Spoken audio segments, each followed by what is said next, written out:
Wait a minute, wait a minute, wait a minute. So you're telling me that being led out into the woods and fornicating with the devil in the shape of a goat and causing the entire town to become impotent is a bad thing?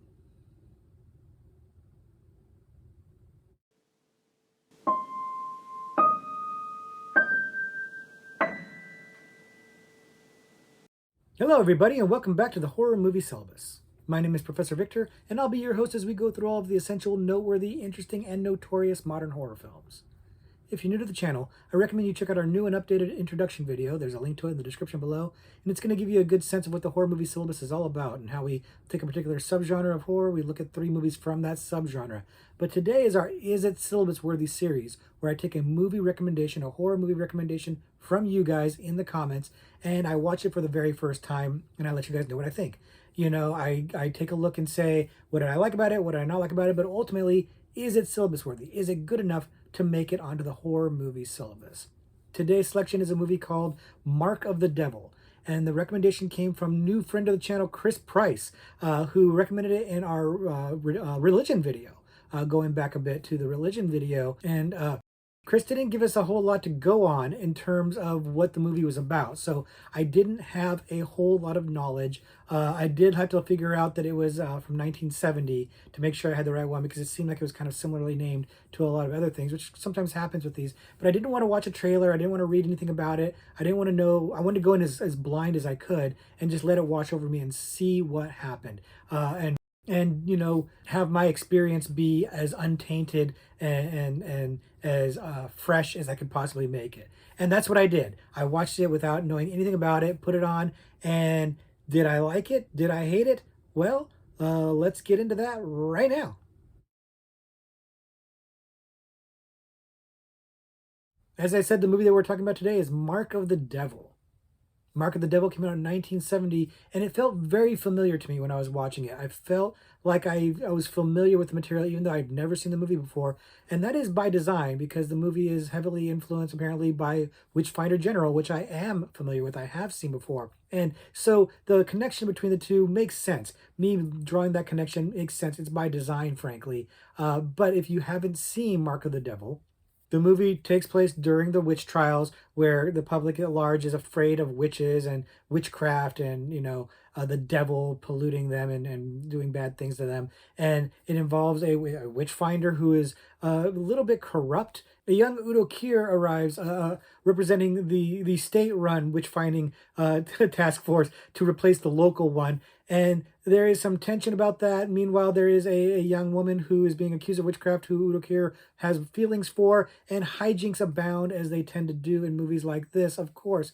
But the movie winds up landing for me really solidly, in no small part due to that aforementioned connection to Witchfinder General. This movie is a West German production, and apparently that movie, Witchfinder General, was very popular in Germany in the late 60s. And so this movie kind of ripping it off, basically heavily influenced by and trying to capitalize on Witchfinder General's popularity.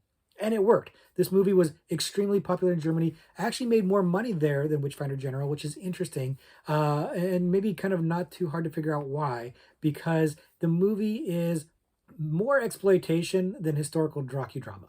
The movie purports to be some sort of historical record. It even has like a scroll towards the beginning of the movie explaining the history and how this is examining certain specific cases from history. But it's an exploitation movie, and it's not really even trying to hide it very much. This is not to say that it's devoid of historical importance, because they did actually go to some links. They used a real Austrian castle, and they actually were using authentic torture tools in the movie for the torture scenes. And then they're depicting tortures that were actual tortures that were done. So it's not like it's completely devoid of any authentic historical merit, but it's not really there for that reason. It's reveling in its torture. It really is trying to titillate with the violence, but it's also doing some other stuff too. And that's what makes this movie interesting, but also arguably problematic, is the tone of the movie is a little bit weird.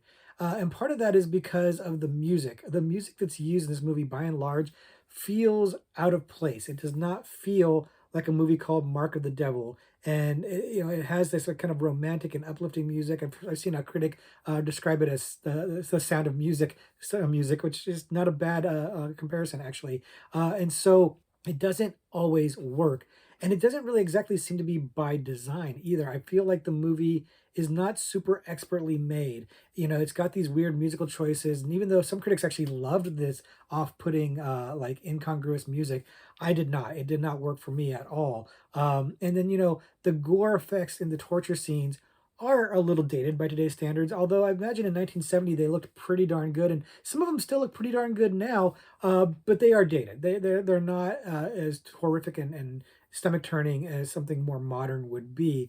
But the thing that probably confuses me the most about this movie is that there are large parts of it that are pretty funny, but I think it's unintentionally funny. There's some kids that get jailed up and they are absolutely hysterical, at least in the dubbed version. I didn't see the subtitle version, I saw a dubbed version, and they're absolutely hysterically comedic in this movie.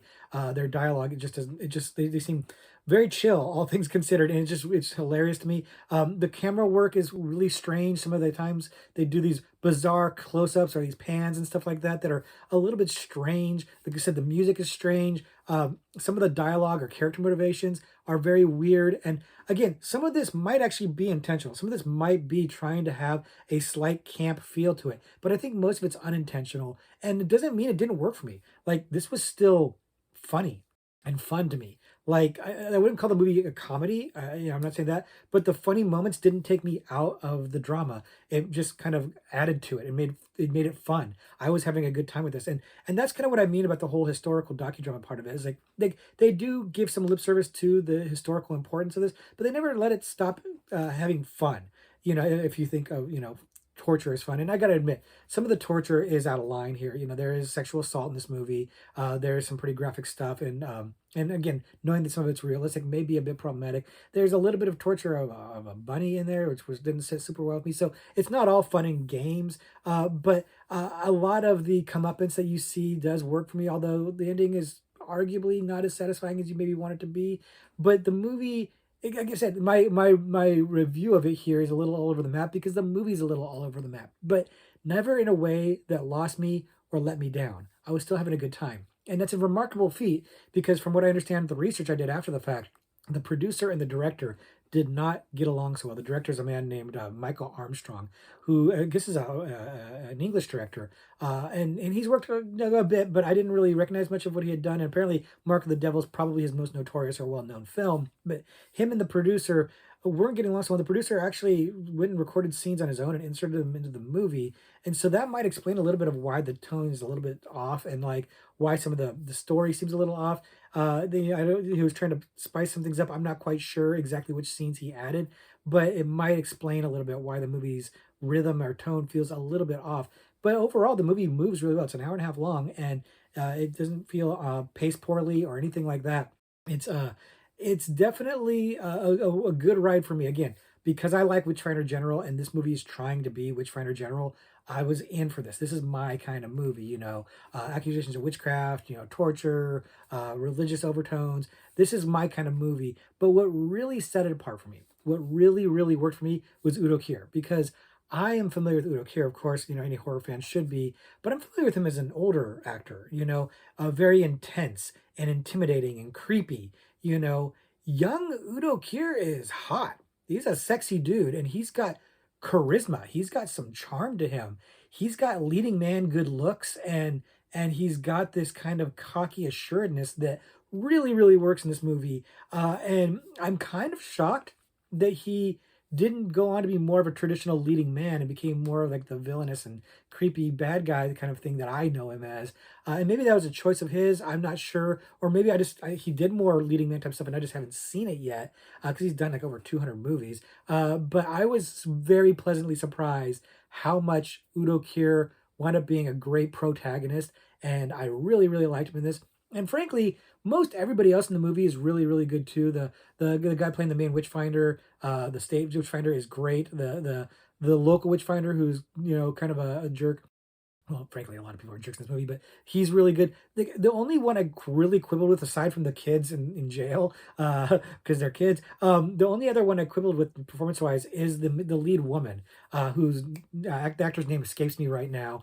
But she felt like she was a little uneven in tone. Like she'd play some parts really seriously, and that worked for me, and then other parts where she played it kind of impishly, and it didn't work as well for me. And honestly, I feel like she's there for her bosom more than for her skill, and that's a little unfortunate because I felt like she didn't play off of Udo as good as I would have liked to have seen. Now, part of that again, I watched the dub version, so maybe in the original German it probably works a little bit better. So take my critique of her performance with a little bit of a grain of salt, but she stood out to me, whereas all the other actors really seemed to be nailing it, and it worked out really, really well. Overall, everything about this movie really came together for me. All the parts added up to a whole that I was having a good time with. And like I said, I could nitpick a lot of things about it that weren't working as well. That where the movie isn't made as well. And I understand this is Armstrong's one of his first movies, and it kind of shows, to be honest with you. But it doesn't matter. I still had a really good time with this. It was really working for me. Again, kind of a subject matter that's in my wheelhouse. Udo Kier really brought it home, but it is definitely one that makes sense for a religion subgenre, for a witch subgenre. It really did work well, but is it well enough to make it onto the horror movie syllabus? Let's find out. So, the eternal question, is Mark of the Devil syllabus worthy? The answer is maybe. Maybe. And part of the reason why is because it came out in 1970, whereas Witchfinder General came out in, I think, 1968, but it came out before 1970. And so Witchfinder General never actually qualified for the syllabus, and I actually wanted to put it on there and didn't because of that. So this would be a worthy substitute, in my opinion. I do not like this one as much as Witchfinder General. Let me just put that on the record right now. It's not as good as Witchfinder General, but it is good. And like I said, I don't know how much of that's my bias because I just like these kind of movies, and how much I like Witchfinder General, and how much of it is because the movie itself is bona fide good. But I do think it is bona fide good despite its shortcomings. Do the shortcomings keep it from landing on the syllabus? Not really, not so much. What really is the challenge for deciding whether or not it could be on the syllabus is where to put it, because the religion subgenre makes sense, but it's chock full of really quality films. It's a tough subgenre to crack. I don't think I could bump anything to accommodate this in that subgenre. It wouldn't really work. And then, like, something like the splatter subgenre or something like that, I don't think the effects hold up enough. They are inventive, they are uncomfortable, and again, the realism of them really plays up well. But I don't think they would be enough to make it into the splatter subgenre because it just doesn't splatter enough. So where to put it? Maybe in like a German international subgenre, which we are exploring. So maybe that would be some place to put it, possibly. But again, it's a German production, but it's not really focused on Germany. It's really focused on witch stuff and everything. So it feels like that would be a little bit of a cheap place to put it, but maybe that would be okay because again, I liked it enough that I would kind of want to try to find a spot for it, or at least a place to talk about it. And fortunately, I'm getting an opportunity to talk about it here because I really liked it. It does have its flaws. It's not a great movie. It's not a expertly made movie, and it's not. It's got a lot of things you can nitpick about it. A lot of things that I think are unintentionally funny or not really up to snuff, but it's fun and it moves. And like I said, there's some uncomfortable stuff in there too. So if you're thinking about checking it out, make sure that you're cool with some of the violence that's going to be on there. None of it's over the top. We've seen far, far, far, far, far worse here on the horror movie syllabus, but it's definitely got some stuff that's going to be a little uncomfortable, and some people are going to nope out of that, and that's okay. But I really like this movie. Like I said, it kind of hit me in the sweet spot. So I'm glad I watched it. Thank you, Chris, for recommending this one because this one was, like I said, it was up my alley. It was something I was in the mood for, so it was a very good experience. And it's one that I think definitely is worth at least talking about. So I'm glad we got a chance to talk about it here. And now it's time to talk about a horror trivia pursuit card. And we're going to read one here on camera, and I'm going to try to answer it live without cutting. And it's worth noting, we're going to go with the gore category here because even though Mark of the Devil isn't as gory as like a modern day film, for its time it's pretty gory, and that was one of its selling points. I actually forgot to mention this, but one of the reasons why I think it was so popular was that they really upsold the gore in their advertising. They talk about, giving not body bag, barf bags out with the movie when they people go see it. A good marketing strategy. And does it live up to that? Not by today's standards, but it was, sold on the gore. So let's talk about gore on this card. And the question is, what horror legend played Samson Dunstan in the opening scene of 2006 Hatchet? Samson Dunstan. I have no idea who Samson Dunstan is. I don't remember that at all in terms of the name, but I'm pretty sure I remember who played him because I have seen Hatchet. Hatchet's a good movie. We did talk about it on the channel, and I like the Hatchet series. Adam Green is a good director. I enjoy these movies. They are. It's funny that they didn't really quite endure the way or catch the imagination the way something like Friday the 13th did, or Nightmare on Elm Street. But it's maybe just Victor Crowley just not as captivating a character. I don't know. I don't know what it is that the Hatchet movies didn't really catch on the same way. I'm surprised because I think they're very entertaining. The practical effects are good. The violence is good. I'm not sure why, but I like them very, very much. But it has been a minute since I've seen those movies. I haven't gone back and revisited the Hatchet movies in quite some time. But I'm pretty sure that I remember who this is. And I already gave you a little bit of a hint if you're paying attention. But hopefully I've given you some time to think about it. If not, start locking in your answer now. Horror legend. And name Samson denotes a male character. So a horror legend, how many male horror legends are out there? Far less than the Scream Queens, I would argue. But this one should be pretty well known if you're a horror fan. And interestingly, we just talked about this person recently in another video that I did, the games video that came out recently. We mentioned this guy doing a cameo in another movie, sort of. So there's another clue for you if you've been watching the videos recently. But okay, go ahead and lock in your answer because I'm about to give you my answer. And my answer is Robert Englund. Robert Englund, aka Freddy Krueger from Nightmare on Elm Street. Like I was just talking about Nightmare on Elm Street. I'm pretty sure he was the cameo at the beginning of the movie, or towards the beginning of the movie. But let's go ahead and see what the card says. And the card says Robert Englund, better known as Freddy Krueger. Not only am I right, man, I almost got the exact way that the card says it. Yes, Robert Englund, legend, horror legend. Although everybody forgets about him as Willie the Alien in V. By the way, V, great show. He was great in that. He's very lovable, not scary at all.